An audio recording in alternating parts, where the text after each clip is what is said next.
Jay-Z in trouble as Diddy turns him in during confession. Jay-Z. You want to know why there's no vindication for me? Because for 4 years, I've been screaming, not just Diddy, but Diddy and Jay-Z are monsters. And the victim-making machine kept going on. Jay-Z has been notable by his silence since these charges were brought against Diddy. Why do you think that is? Because that's what he does. He starts little fires everywhere, forces everyone involved to go and carry water while he sneaks away without a response. That changes now, Sean. You must respond. You have no choice. Harvey Weinstein, Jeffrey Epstein, Robert Kelly, Sean Combs have one person in common, professionally and privately. Sean Carter. This has been a fist of tyranny that has been punching through. What are your thoughts after hearing the indictment yesterday? Good morning, Brian and Natalie. I got to tell you, my thoughts reading the 14-page indictment yesterday were that there are a lot of people in Hollywood who are probably worried about which Diddy parties they were at and what was going on. You won't believe what just went down in that courtroom. Jay-Z, the man who used to look up to Diddy, just turned around and spill all the tea. We're talking secrets that could shake the whole music industry to its core. Diddy's face when he heard Jay-Z start talking, it was like he saw a ghost. The streets are saying Diddy it right there in front of everyone now. Everyone's wondering what dirt did Jay-Z have on Diddy that was so juicy he had to snitch. I would say this, it's kind of funny to me, man, is that Diddy used to hate Jay-Z. He hated Jay-Z enough when he was trying to get Ja Rule to go at Jay-Z. This is back in the early 2000s. And one day, Asner, Kushner, Diddy and myself went to a Nets game and we met Jay-Z.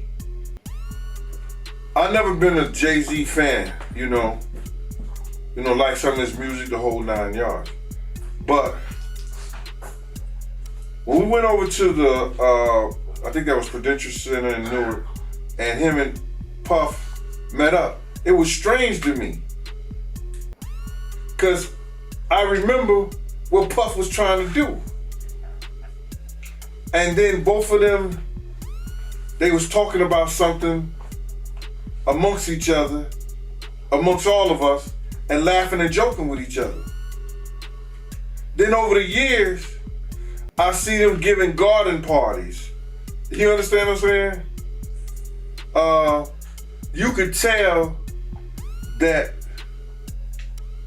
the people in power had gave that reign to Diddy, and Jay was next in line.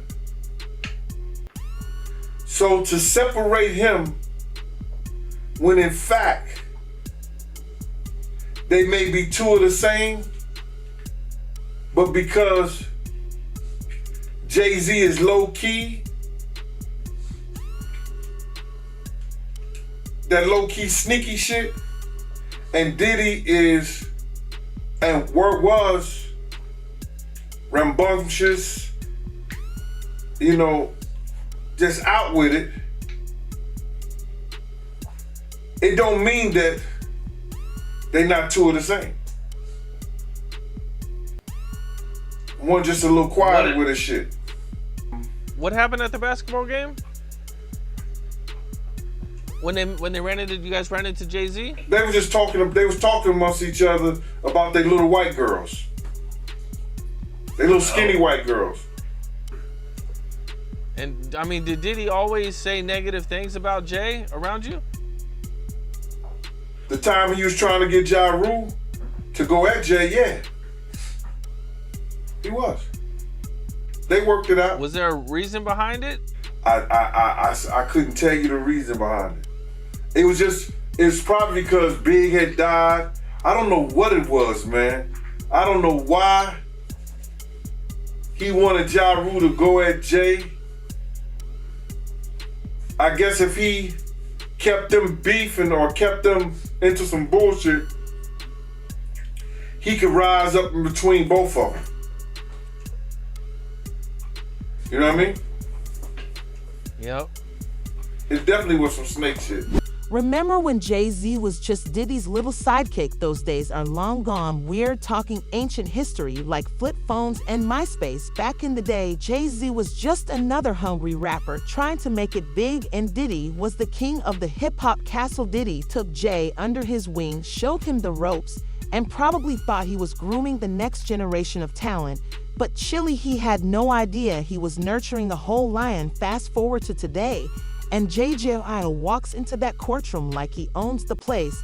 And let's be real, he kind of does. We're not just talking about a successful rapper anymore. This is Jay-Z, the billionaire businessman, the empire builder, the man who went from selling CDs out of his car to selling out stadiums. The moment he stepped into that courtroom, you could feel the energy shift. It was like watching a chess master make his opening move, and everyone knew the game was about to change now. The streets are saying Jay-Z's been sitting on some major dirt for years, like we're talking buried treasure level secrets. But why spill now? What could make Jay-Z turn on his old mentor? Money, revenge, or something deeper? Girl, the theories are flying faster than gossip at a hair salon. Some people are saying it's about business, that Diddy crossed a line that even Jay couldn't ignore. Others are whispering about personal betrayals, the kind of stuff that turns friends into enemies overnight. A lot of people are saying or asking, is Jay-Z next? Again, Sister Jaguar Wright been talking about this. Jaguar Wright says Diddy better start snitching. Jay-Z is next. Calls out celebs who supported Diddy. We are back on the Real Life Productions channel, which I'll leave in the description for you guys to check out more and even subscribe, man. Hey.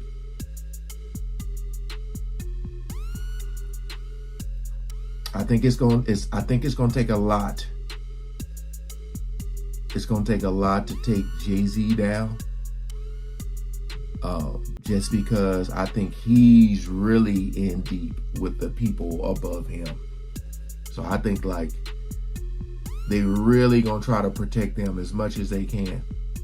But boy, this brother is connected to a lot. A lot. So we ain't gonna waste no more time. Let's jump right into it.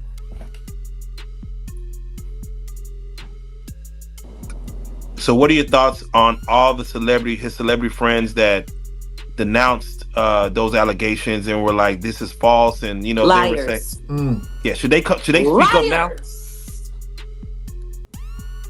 Should they speak up now? I think it's getting a little too late for those who are complicit. For the victims who have been too afraid to come forward because the diddler has been running around with impunity. The diddler. It's time for all of the victims to come forward. But for the people that have been denying it, you know what? Let's not be coy. You know, I am Jaguar. So let's just keep it a buck. Let's keep it a bean. Stevie J should be charged. Mary J. Blige should also be charged. Jennifer Lopez should definitely be charged. Should I keep going? I mean, you're hitting it on. Jay-Z should be charged. Khaled should be charged. Rick Ross should be charged. Usher should be charged and tried with him. Off of Justin Bieber alone. Now, Carisha and Rick Ross just sat down together in an interview. I know. Two Diddy doo-wop bops. What a reunion. Only thing they got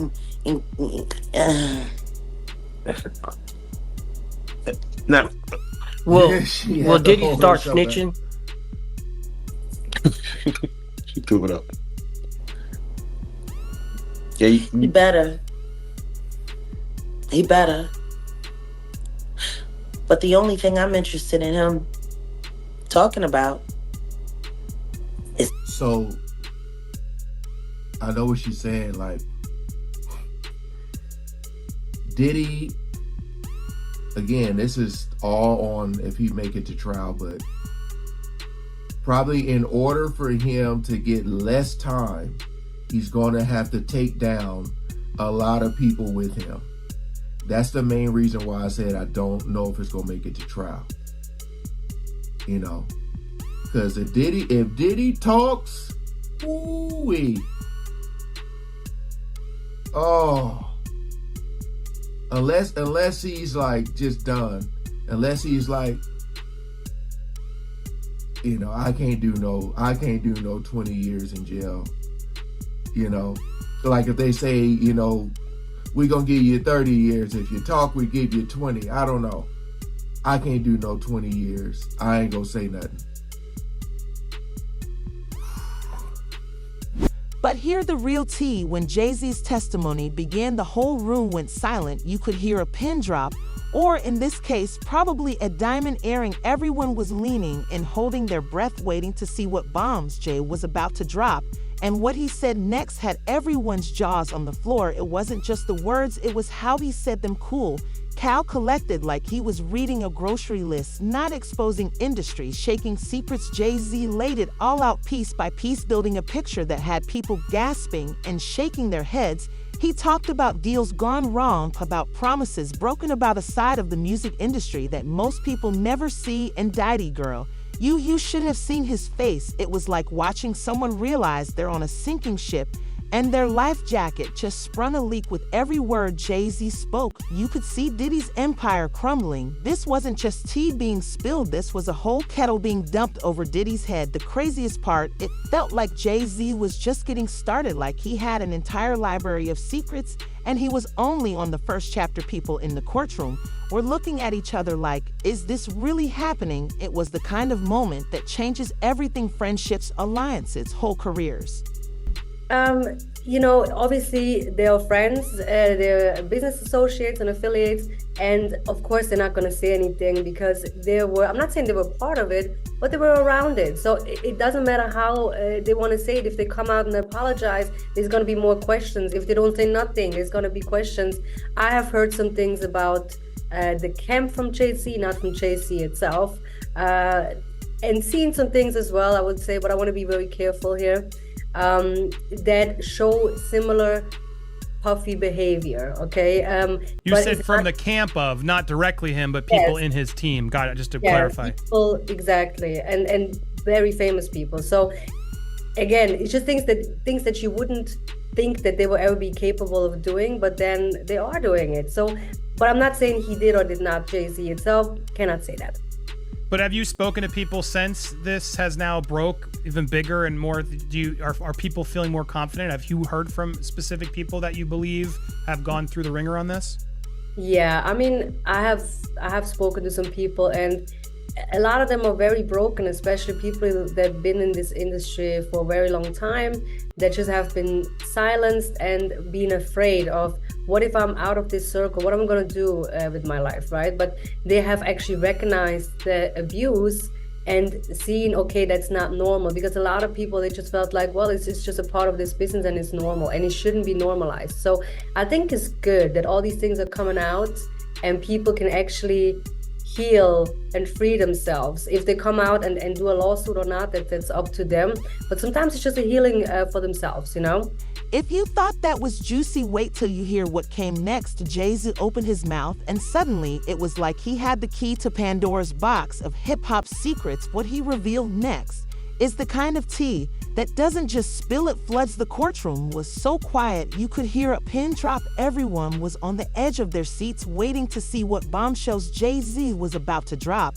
And he did not disappoint. Jay started talking about alleged shady business practices that had been going on for years. We're talking backdoor deals, creative accounting, and contracts that were more one-sided than a bad weed. Jay-Z laid it all out cool as ice, like he was reading a grocery list. Instead of exposing industry, shaking secrets, he talked about how Diddy allegedly manipulated streaming numbers to boost his artist rankings. Girl, Can you imagine all those times we thought a song was hot? It might have just been smoke and mirrors. I just want to say, I know a lot of people want to hear these stories and everything like that, because this is stuff that happened back in the day. And then maybe that if they knew there was going to ever be a YouTube, or they knew there was going to ever be social media, a lot of the stuff probably wouldn't have got played out like it did. But things happen, and these are just stories from the past. I would like to use that as, what you call that, just to clear the facts up what's going on. But it all started, we was in Atlanta. And this story starts when I'm with Puff, and he's in exotic bookstores, and he's doing shopping, right? He's shopping, getting his stuff and everything like that. So, you know, this is the first time I was ever in an exotic bookstore with Puff. So, you know, I'm giving him his space. He's taking things off the shelves and stuff like that, because they gave him a brown paper bag. When they gave him a brown paper bag, he was just putting stuff in there. So I said, damn, you know, he got to go put it on the counter and, you know, show everybody what he's getting. So as he going, I'm just looking at the places where he picking stuff from. So there's one part he picked up some things from up here on my left side, and then he picked like quite a few of them down. I was like, okay. He put them in the bag. So when I went by there and I looked up there, and it said butt plugs, and I was like, hey yo, I was messing with him, because people don't understand. You know, we was like friends. He was a part of the same gang, so I'm still gonna tease him. I'm still gonna mess with him and everything like that. I could do that. It wasn't just no security thing. So I say, yo, what are you getting this for? And it said butt plugs, and he was like, yo, can I do my shopping by myself? I said, yeah, you could do it by yourself, brother. And he started walking and everything like that. When he got to, I just waited at the counter. When he got to the counter, he didn't even have to show the guy nothing. He just gave the guy a wad of money. I mean, like, he gave the guy a stack, something like this.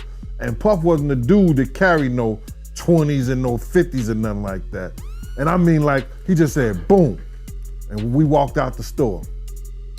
So we had to leave Atlanta and go to North Carolina for a show. You understand? And it was him, this rapper, Sarah, and this other girl. We all got on a G5 jet, and we flew to G4 jet, and we flew to North Carolina. So later on that, I think that afternoon, same day, this rapper and him, they all in the room together. You know, it's Sarah, the girl, Puff, and this dude, this rapper. So I'm hearing at the door and stuff like that, like, yeah. So then next thing you know, somebody rang the doorbell. We had the presidential suite where we was at. So I opened the door, and the dude said, yo, I'm here for my cousin. I said, who your cousin? And he said, Ja Rule. I said, well, he busy right now. He said, he busy doing what? I said, he with Puff, they're in the room, they busy, they don't want to be bothered. He said, well, I'm going in there. I said, bruh, you ain't going in there, because he told me they don't want nobody to be bothering them. And he was like, yo, I don't care, man, I'm going in there. That bull like that. I said, yo, bruh, Jesus Christ had to come down here and take the air out of my body before you get in that room right there. Watch. He tried to bum rush me. I grabbed him and threw him against the piano. When I threw him into the piano, Puff and Ja Rule runs out the room. Puff got his towel, Ja grabbing his towel, but they butt the naked. And so then Ja was like, yo, what's going on? Yo, G, that's my cousin. He know me well, you know, and Puff was like, yo, G, what happened? I said, he tried to get in the room. I told him he couldn't get in the room. And he was like, Puff looked at Ja. He said, yo, Ja said, you ain't want to go in that room because there's a lot of freaking going on. So I was like, oh, he said it was a lot of freaking going on. So that was basically that story, man. You know what I'm saying? They went back in the room. Dude felt a certain kind of way, and he left out. So I seen them at the concert the next day, and they tried to, form up against me. But my man Frank was like, I told my man Frank, I was like, yo, Frank, put yourself in that position. Somebody trying to get in the room, and Ja told you don't let nobody get in the room. What would you do? Now, y'all can do whatever y'all want to do, man, but I ain't taking no losses. Yo, you good, and that was it. Bro, when Ja said, you don't want to come up in there, a lot of freaky stuff is going on. You got to use your mind. What they was doing with those butt plugs. Right.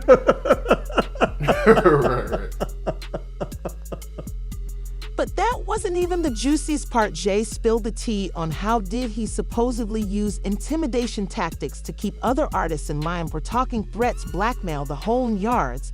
The courtroom was gasping so much you think they were at a Beyond concert. And Diddy, his face was a whole mood. He went from looking confident to looking like he's seen a ghost, his own career going up in flames with every word Jay-Z spoke. You could practically see Diddy's empire crumbling.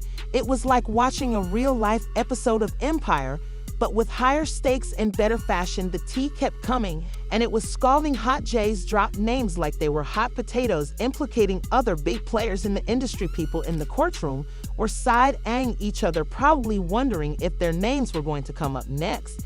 It was like a game of musical chairs. But instead of music stopping, it was careers on the line. As Jay-Z's testimony went on, the full scope of his revelations became clear. This wasn't just about Diddy anymore.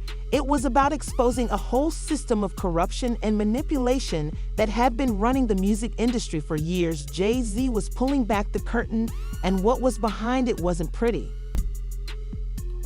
For Law and Order SVU, a lot of money was made off of that.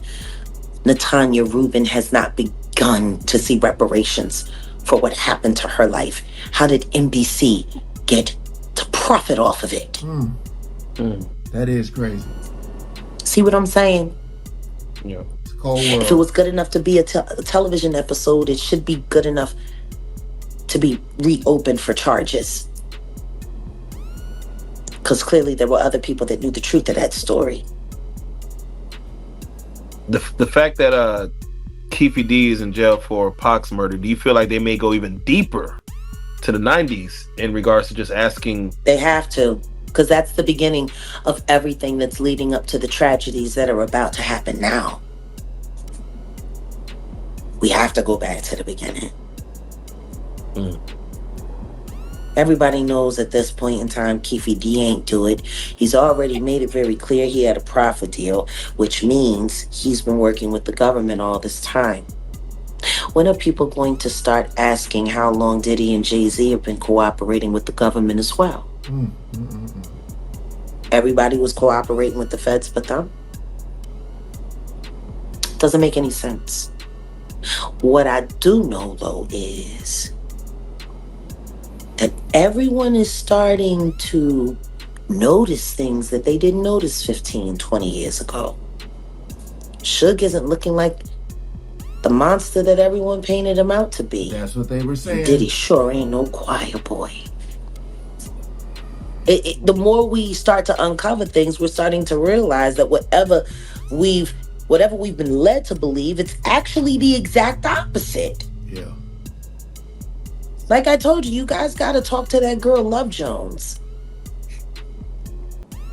and talk about her times last summer on a Sprinter van, and where she was put in the van, given a drink of De Leon. She said it didn't feel like an alcohol high. It felt different. She felt tingled all over almost instantly. Y'all need to talk to her. Because she was partying with, I believe, Justin and Christian Combs. The Sons. This was last summer. The Sons. A lot of people were like, man, that's messed up. I wonder how his kids feel. And I was like, hold on now. Because a young one made that diss track. I told y'all about the dry snitching he did. And a lot of people are saying that, they were helping recruit some of them girls. So, what's that song? It's a family affair. It's crazy. Crazy, man. So I know they seen a lot. I know they were at these parties too. With every word Jay-Z spoke, you could see Diddy's face changing from shock to anger to straight up panic. It was like watching a car crash in slow motion, but make it fashion the question on everyone's lips. Is this the end of Diddy's reign, or does he have an ace up his sleeve, bro? Let me paint you a picture. When Diddy first strutted into that courtroom, he was all swagger and confidence. You know how he is, designer suit, fresh cut, that million dual smile. He probably thought he was about to watch Jay-Z stumble through some weak testimony. But chilly, he had no idea what was coming the moment Jay-Z started dropping those bombs. Diddy's face went through more changes than a chameleon at a rainbow party. First, there was shock. His eyes got wide and his jaw dropped so low you could have parked a Bentley in there. Then came the anger. You could see it bubbling up like lava in a volcano. His fist clenched, his jaw tightened, and for a hot second, everyone thought he might just leap across that courtroom and tried to shut Jay's up himself. But then, oh girl, then came the panic, and let me tell you, it was not a good look on him. Diddy started sweating like he was in a sauna, not an air-conditioned courtroom. He was fidgeting in his seat, whispering furiously to his lawyers, looking around like he was searching for an escape route. The man who always had it together was coming apart at the seams right before our eye. It's bittersweet. I'm just praying that they will keep him in, because I think that will give a lot of victims the courage to say and speak and come forward. But until they're good for it, I'm gonna keep doing it. The Jay-Z victims are gonna be worse. Ooh. They're worse because of the psychological torture that comes along with what he does. Like I said, do you think Jay-Z is scared right now? Oh, he's terrified. He's terrified. He's losing confidence everywhere. But the only confidence he's worried about keeping secure are those white boys that he worked for. That's his only loyalty. I said it. Not even to his wife is he loyal. But what do you think? And just again, hypothetically, if his kids, as young as they are, asked, "Daddy, who's that man on TV getting arrested? Isn't that your friend?" What would his response be? He wouldn't respond. He would just laugh and walk away. That's Sean Carter. Them kids ain't watching no TV.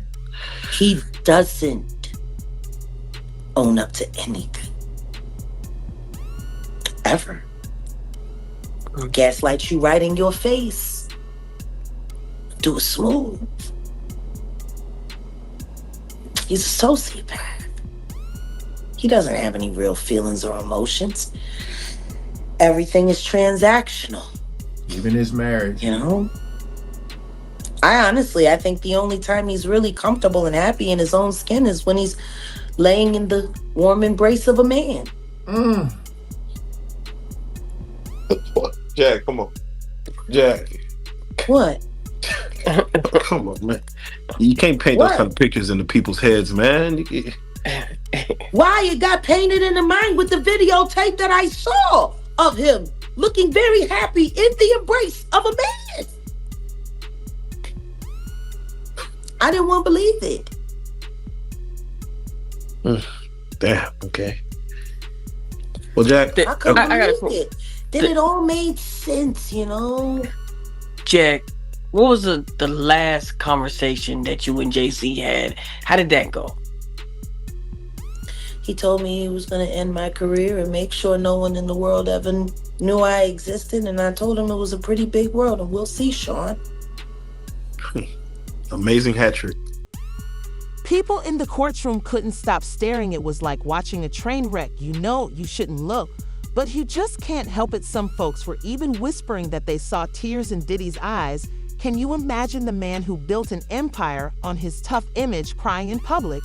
It was a moment nobody ever thought they'd see, and that's when the whisper started. You could hear people muttering under their breath, wondering if this was it. Is this the end of Diddy's empire? Was Jay-Z's testimony about to bring down one of the biggest names in hip-hop? The tension in that courtroom was thicker than a bowl of day-old grits. But here's the really, people weren't just talking about what Jay-Z was saying, they were speculating about what other skeletons might be lurking in Diddy's closet. If Jay-Z knew all this, what else was out there? The rumor mill started turning faster than a DJ's turntables. Some folks were saying Diddy had dirt on everybody in the industry. Others were whispering about secret bank accounts, hidden deals, maybe even T.I. to some not-so-legal businesses. Meanwhile, Diddy's team was in full panic mode. His lawyers were scribbling notes so fast you think they were trying to write the next great American novel. His PR people were already on their phones, probably trying to figure out how to spin this mess. It was like watching a bunch of ants when you kick over their hill, pure chaos. The interviewer always tripped me out, man, when they just laugh. I feel like we be having the same facial expressions.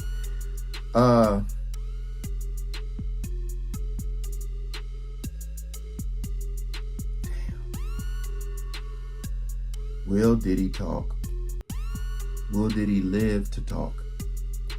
If he lives to talk, who names will he mention? Those are the two stories right now. Is will he be able to talk? And who will he bring down? Because I can imagine there's a lot of people that's saying we need to find a way to take him out. I can imagine it's a gang of people who are saying that to try to protect their character, their just everything. Hey, again, appreciate you guys coming over and watching, man. Shout out to the Real Life Production. Shout out to Jaguar Wright. These videos are going to keep coming out. All right? They're going to keep coming out because there's going to be more news coming out. All right, peace out. While Diddy's empire was crumbling in that courtroom, the rest of the music world was holding its breath. What if Jay-Z's tea spilling was just the beginning? The streets were whispering that more secrets were about to come to light, and nobody knew who'd be in the hot seat next. Pearl, let me tell you that the aftermath of this courtroom drama had the whole music industry shook to its core. It was like a bomb went off, and everyone was scrambling to figure out where the pieces would land. The moment that tea started spilling, phones were blowing up all over Hollywood and New York. Artists, producers, executives, everyone was trying to get the inside scoop on what went down. You should have seen how fast people started picking sides. It was like high school all over again, but with way higher stakes. Some folks were ride or die for Diddy, saying Jay-Z was just jealous and trying to take down a legend. Others were praising Jay-Z for finally exposing the dark side of the industry. And then there were those sitting on the fence, too scared to say anything cause they didn't know which way the wind was going to blow. But here's the really, this wasn't just about Diddy and Jay-Z anymore.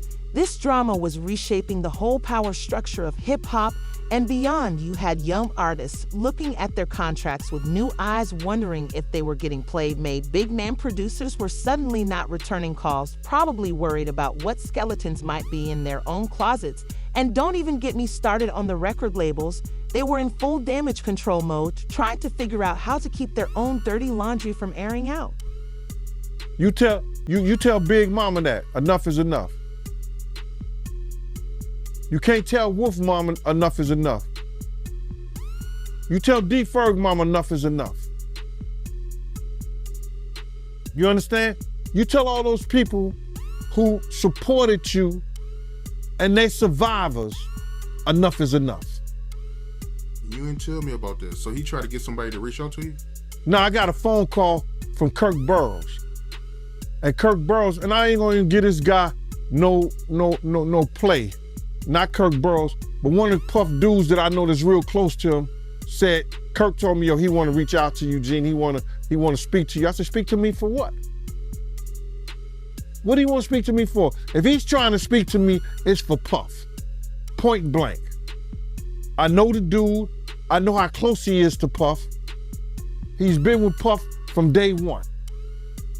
So he ain't got nothing to say to me, bro. But Kirk Bro did say to me that the dude said enough is enough. When do it becomes enough?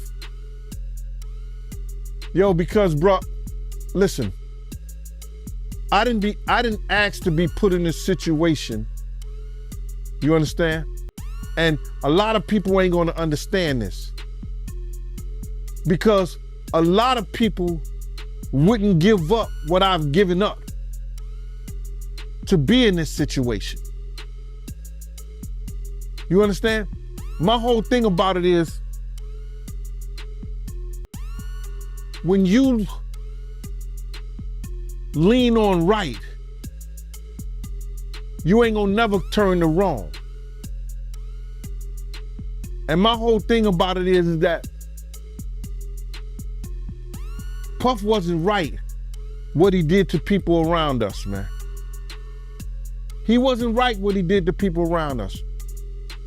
Him being hard-headed, not listening, and not telling the truth and constantly lying cost a lot of people their lives, man. It cost a lot of people their lives. I want him to understand. When I told him, if we don't do something to these doors, people gonna die tonight. And forget, and I wanna say F what other people say, everybody know I told him that. Our whole crew know I told him that. From Slick to Nord, Bunny, Big Boy, Eddie, all the people that was with us that night, know I told him that. The paranoia was real. Artists who used to be thick as thieves were suddenly side-eyeing each other at industry events. Nobody knew who to trust anymore. You had rappers going through their old lyrics, making sure they hadn't accidentally snitched on themselves, or their friends' producers were double-checking their sample clearances, terrified they might be the next ones caught in the crossfire. And let me tell you, the rumor mill was working overtime. The streets were buzzing with whispers about what other bombshells might drop. People were saying Jay-Z's testimony was just the tip of the iceberg. There was talk about secret black books, hidden cameras, and all sorts of scandalous stuff that could bring down even bigger names than Diddy. It was like everyone in the industry was sitting on a ticking time bomb, just waiting for it to go off. You could feel the tension in the air at every studio session, every label meeting, every award show. It was like the whole industry was holding its breath, waiting for the other shoe to drop. Some artists were even pushing back album releases, afraid their dirty laundry might get aired out right when they were trying to promote new music. 9 people end up dead. Everybody know I told him. Not everybody, but Paul was there. D-Rock. Some of the Bad Boy street teams. If we go to this party tonight, somebody gonna die. I got intel from 2 top gangsters. From a dude rolling with Jodeci. I got intel, bro. We go to the party, somebody gonna die. Big's music, I hate to hear it. You understand what I'm saying? Because I know what I did. I know what I said. They know what I said. So it don't hurt me. It's a feeling that you get when you know something didn't have to happen that day. And I was never play. I'm playing with people. I joke and I tease, I talk about you and everything like that. But if I come to the table something that's real, respect that. And it became a part where the respect was gone anytime that, and it probably don't have nothing to do with me. There was ulterior motives that took Big to that party, bro. There were other motives that took Big to that party that led him not being here today. Can you believe what just went down this courtroom tea has shaken up the whole music game? And we're only seeing the start of it. The streets are saying this could change everything about how loyal royalty works in the biz. 1 minute you're on top, the next you're spilling secrets about your old mentor Wild Right. But don't think this drama is over. Nah, it's just getting started. Everyone's waiting to see what's going to drop next. Who's going to be exposed? What other secrets are hiding in plain sight? The music world's holding its breath, wondering who's going to be the next one in that hot seat. Keep your eyes peeled and your ears open, cause this story ain't done yet, not by a long shot.